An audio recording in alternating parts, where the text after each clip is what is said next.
So let me ask you this. Are you really winning at social media or are you just chasing numbers? We've all been there, watching the follower count rise, feeling like we're doing something right. But what if I told you that those numbers are probably lying to you? In today's episode of the Charlotte Content Marketing Podcast, we're taking a look at the follower trap. We're breaking down the truth about vanity metrics like followers and why they're fooling you into thinking you're succeeding. If you're all about the numbers, you're probably ignoring the one thing that actually matters: engagement. Stay tuned as we expose why focusing on followers could be the worst thing for your social strategy. Welcome to the Charlotte Content Marketing Podcast. My name is Andrew Rusnak. I'm the founder of Charlotte Content Marketing. We are as you guessed, content marketing agency located in the Queen City, Charlotte, North Carolina. And today, what we're going to be taking a look at is we've named this the follower trap. So why is this the follower trap? What's wrong with followers? Everybody likes followers on social media, right? And isn't that the point? I mean, we put up the profiles on all these platforms, and we work so hard to build up our follower accounts. But why? And is that a good thing? Do followers matter? And if they don't, why? And if they do, what are we doing to ensure that we're capitalizing on our followership, if you will? So let's be honest. So watching those follower numbers rise, I mean, it gives you an immediate sense of achievement. It's like hitting a small jackpot. Every time somebody clicks on follow, it's instant validation. You get to tell yourself, look, I'm doing something right. People like my stuff. And I mean, it's an addictive feeling. I mean, it gives you that dopamine rush when you see your follower counts going up. It's a quick win, and we're all looking for that, especially when the algorithm isn't doing us any favors. But here's the thing. So are those numbers actually telling you that your social media strategy is working, or is this just a distraction? Because while it may seem great that you've got these numbers going up and you can say, oh, I've got a bunch of followers, are these people who are ever going to purchase a product or service from you? So we would look at this as, are these qualified leads? Right. And I always say that likes and shares in and of themselves are not leads. They may feel good and they may look good. And there is a benefit in terms of having a large follower account where it can make your social media profiles look to appear more professional, and to appear more popular and to lend credibility and authority. So there is a benefit to that. I don't want to get off on the wrong foot here and say that you should just completely ignore follower counts and, having 2 followers for years is perfectly fine, because, having a large follower count and getting those people to engage obviously is the main goal, but having a large follower account in and of itself can look good. And as we know, perception is reality. And that's a huge part of marketing. I mean, that's kind of the whole point of marketing, is to craft an image, craft an experience of working with your brand. So I don't want you to think that I'm saying don't worry about followers at all. But when do followers become a distraction? And the other thing is too, you can get distracted by comparison.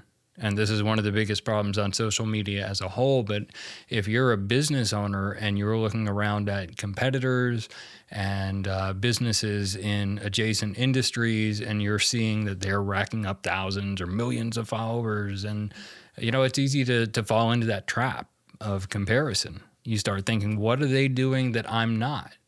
And it's easy to assume that bigger numbers automatically equals success.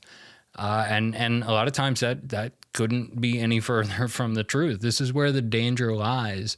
We're placing our value in something that isn't even telling us the full story. It's so tempting to get fixated on follower growth. I mean, especially when you're measuring your progress against a competitor or an influencer. But if that obsession is preventing you from thinking about the bigger picture, obviously that's a problem. If you're putting all your energy into growing numbers, you end up neglecting the more valuable work of building a loyal and engaged community. And that's truly what drives business success in the long run. Because at the end of the day, what's important to remember is that there's a really big difference between having 10,000 followers who just scroll past your content and having 1,000 who engage with the content, comment, share, end up converting. I mean, because without meaningful engagement, all you're left with is that inflated number that doesn't translate into any kind of real impact. Okay, so again, it's not a bad thing it's not a bad thing to feel good about having a lot of followers. Wow, that's cool. And that is cool. I mean, when you stop and think about it, someone consciously said, hey, I'm going to click this button. That doesn't mean that they were jumping up and down saying, wow, oh my God, this is this is the greatest Facebook post or Instagram post I've ever seen in my life. But they took a conscious step to interact with your business. And that's cool. Just in and of itself, on the surface, that's neat. And that's worth celebrating. But if you get so locked in on, well, I've only got X amount of followers and, my competitor has, 10 times that. Well, let's take a look at engagement rate. Okay? That's the important thing. Let's look at engagement rate. And you can calculate that by taking the total engagements, and you can do this for a post or for a time period. But you take the total number of engagements, and that's likes, comments, shares, on some platforms, I guess, saves. But any kind of engagement that you got, either on a post or within a certain time period, and then divide that by the total number of followers. And then you have to multiply that by 100. But that will give you your engagement rate. And so what you have to do is, when you're making these comparisons, so if your competitor, let's say they've been in business 10 years longer than you, or they have multiple locations and you have one location. And so, you're looking at, you make a post and, it gets 10 likes. They make a post and it gets 100 likes. And you're like, okay, well, they're doing 10 times better than I am. What are they doing that I'm not? Well, first of all, they've been in business longer. But then let's take a look at follower counts on both, on your profiles and their profiles. And if they have, 50,000 people who follow them and you have 100 who follow you, you're going to have a higher engagement rate. That means more people from your follower group have engaged with your content than theirs has, than their follower count has. So we're not just comparing like raw numbers here. And this kind of goes back to what I was just saying. So it's not about how many people are watching, it's about how many people care. And once again, engagement, I mean, yeah, it's a metric, but it's also a reflection of the emotional and intellectual investment your audience has in your content. When somebody comments on your post or likes a photo or shares a video, it signals that they're connecting with your message on a deeper level. And this is where real relationships are forged. And this is why I say focus on that engagement rate rather than sheer numbers. The heart of engagement lies in conversation. I mean, it's about creating a dialogue, and that's what social media is great at. I mean, we're not just broadcasting a message. We're building, fostering, and furthering relationships, and that is our tagline at Charlotte Content Marketing. I mean, that's what we believe content marketing is all about. Yes, there's a lead generation component to it. Yes, you can use certain forms of content to achieve certain goals. But at the heart of content marketing, it's about building and strengthening relationships. Again, building, fostering, furthering. When you generate engagement, you're inviting your followers into a conversation. And that's where they can feel heard, valued, understood. I mean, that's the essence of building a community online and offline. And so we're not just building a follower count. We can have 1 million people following us, but if those people don't care about the brand or the products and services, and there's nothing more than, oh, it's just one more thing that they liked, then it doesn't really matter. And you're not going to get anything out of it. Your business isn't going to get anything out of it at the end of the day anyway. Because I mean, in this sense, engagement is a powerful tool for building trust. People engage because they feel like they can contribute their thoughts or learn something valuable. And I mean, I guess it's not even about being seen. It's about being felt. And when you succeed in fostering this kind of connection, your followers, I mean, they're more likely to stick around, share their thoughts, and become active word of mouth marketing partners for your business. And of course, not the least of which, to not to skip over the point, but obviously we want to convert them to customers if they're not already. But we want them to be, I kind of hate this term, but brand evangelists. And so this kind of gets into what's the content that you're producing. Are you producing content that truly resonates with your audience and adds value to their lives? And I always use this example, but cute pictures of kittens and puppies are always going to get engagement.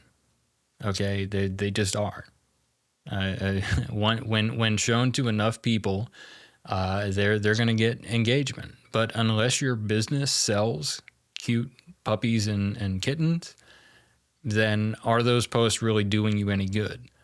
Because I mean that's like engagement farming, right? And you're not really going to benefit from that because okay, it's a cute kitten playing with the ball of yarn, whatever. Somebody clicks like and they move on to the next thing. But when you focus on quality, you're aligning your content with the needs and desires, and you're reaching those pain points of your audience, and rather than like just spreading yourself thin trying to appeal to everybody with the cute pictures of baby animals, instead you're crafting messages and experiences that are going to resonate deeply. And that's really what matters. I mean, because that's what's going to appeal to your ideal followers. Just like you have ideal customers, you have ideal followers as well. I mean, these are the people who are likely to engage and share and like I said, advocate or become the brand evangelist because they feel that connection because you're building it, you're fostering it, and you're furthering it. The other thing too is if you're just creating content to try to get a spike in followers, I mean, well that's just what it is. It's just a short-term spike. You're not once again building something long term. So so you're going to capitalize on some viral trend. I'll give you a perfect example of this. I'm not going to name the account. But there was a trend going around a couple weeks ago. This is December 2024. So there was a trend back maybe the beginning of October where it was we're going to get Gen Z to write our social media video script. And so basically you had older people in not so cool businesses, I guess, speaking slang, Gen Z slang. And it was cute. Okay, and I saw a number of accounts do this. It was kind of funny the first time, and then it quickly got a bit tiresome. But I was keeping an eye on their follower accounts because the algorithm picked these things up and was spreading them around, so they were getting shown to a lot of people. But their engagement didn't change. Their follower accounts grew because people were like, "Oh wow, this is funny. Okay, I'm gonna click like and I'm gonna follow this account." But then I continued to monitor the rest of their posts for the next like 2 weeks, and their engagement was nothing for everything else that they put out. And that's one of the issues too. We're not going to go off into a whole thing about this, but when we talk about going viral, right? And going viral these days, can happen because people are sharing things, or it can happen because the algorithm picks up your post and starts showing it like crazy, and then people start engaging, and then that just makes it get shown more. The thing is, do you have a plan for after something goes viral? Because having a post go viral and getting seen by, tens of thousands, hundreds of thousands, millions of people, that's all well and good. But again, are we just talking about a vanity metric at that point in time? Or do you have a way to capitalize on that 15 minutes of fame? So again, we're not going to get all into that. But, what we're focused on is we want followers who are more likely to become paying customers. And the ones who are more likely to become paying customers are the ones who have built a relationship with your brand, or your brand has built a relationship with them. Because we want them to trust your message and the value that you offer and feel personally invested in your success. And we want them to feel that your business is personally invested in their success. These are the followers who are more likely to share your content and once again become that word of mouth marketing partner, telling friends, family, coworkers, the guy on the bus, whatever. They're not just passive observers or mindless clickers. they're the people who are actually going to drive your brand forward. And this kind of goes back to what I was just mentioning about what are you going to do if you go viral. So it's also about consistency and providing value consistently and providing engagement opportunities consistently that's going to make followers feel more connected to you and be more loyal to you. So getting your brand out in front, getting your business in front and keeping your business top of mind by producing content consistently and producing valuable quality content consistently. Because what you're looking for are those quality relationships. So now that we've taken a look at how the follower trap, how you can fall into it, and why that can torpedo your efforts. So let's take a look at how to get out of that trap. Because it's easy to lose sight of why you're posting in the first place. So let's take a step back and ask a fundamental question: are we posting for the follower count, or are we posting to help people solve problems, or entertain them, or provide value in some way? And that's not just a rhetorical question.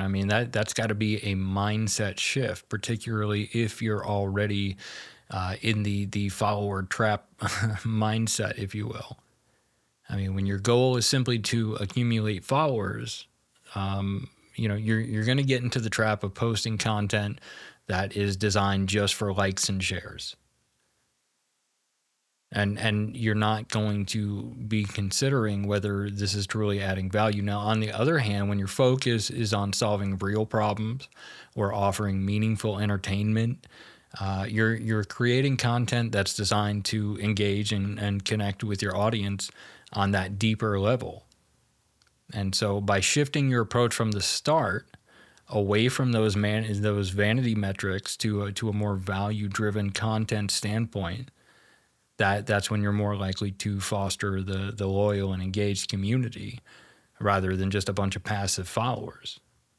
Your content will then, once again, it's going to resonate more deeply with your audience, and they're going to be able to see your brand as that trusted source of inspiration or information or value. Okay, so how do we boost engagement? So if we're not focusing on followers or follower counts, how do we boost engagement from our existing followers, who will then hopefully spread the word to others, and that will organically build the follower count from people who actually care. So ask questions in captions. It's, it can be a thought-provoking question, asking about opinions and experiences and thoughts. Everybody loves to talk about themselves, and go ahead and open up that opportunity for people to share with you or to share with your business, and that's going to boost engagement. And one of the side benefits of that, if you will, is that you're going to get valuable insights into your audience's preferences, and with that information, then that can shape future content that's going to offer value. So instead of posting like a generic call to action, like follow us or whatever, you can ask something specific, like what's the biggest challenge you face when dealing with XYZ, something related to your industry or your business or your community. And that can give you that insight that will help you craft content in the future that you then know is going to speak to the needs of your followers. Something else is to try to foster conversation between your business and customers, or between your business and customers, and then they have conversations with other customers. So that's where you could share a piece of industry news and then ask what do people think about it, or I don't know that I would share a controversial opinion, but you could share an opinion and ask people's your followers' thoughts on your company's opinion on something. Now you got to be careful with that, because you're not trying to shape your opinion or your brand's opinion based on the feedback, but you certainly want to take that into account. And all of this, again, it's just giving you data that your company can then use to shape content in the future to drive more engagement. And then the ultimate goal is you're strengthening those relationships, building, fostering, furthering, and you're converting leads into customers, and you're converting customers into evangelists. And I want to add something real quick about that evangelism business and about the word of mouth marketing, advertising, whatever. So when we're talking about sharing content, we don't want followers to just mindlessly share and say, oh, Aunt Sarah would love this because she likes cute kittens and puppies too. No, what we want is to make sure that people are sharing the content with other like-minded individuals who are lookalikes to them in terms of buying habits, in terms of interests. So instead of saying, oh yeah, like, and share and subscribe or whatever, that's great. Yeah. But you could say something like tag a friend who, would love this story or could use this tip or whatever, because then people are more likely to tag people within their circle of connections who are like them. So rather than just mindlessly sharing it where it's going to get seen by whoever, it's almost like they're targeting your outreach for you. So again, at the end of the day, it's important not to get hung up on follower counts. I mean, yes, it's nice to see that go up, and it does serve a purpose in the sense that it can offer social proof to others, and that can be beneficial in time to your bottom line. I'm not denying that. But that just should not be our sole focus. And so when you shift your mindset from like the more followers to more meaningful connections, that's going to transform your social media efforts, and it's going to produce far greater results. So remember, it's not about the numbers, it's about the impact that you're having on your audience. And we're focusing on building, fostering, and furthering relationships, not just growing numbers. If you have any questions or you want to talk more about social media marketing, you can contact Charlotte Content Marketing. You can give us a call at 704-323-6762. You can also email us at hello@charlottecontentmarketing.com. And we're on socials ourselves, Facebook, Twitter, Instagram, LinkedIn, YouTube, all that good stuff. So you'll find us pretty much everywhere, and we would love to connect with you on there. And so hit us up one way or the other. And thank you again for tuning in, and I'll catch you guys in the next episode. Thanks.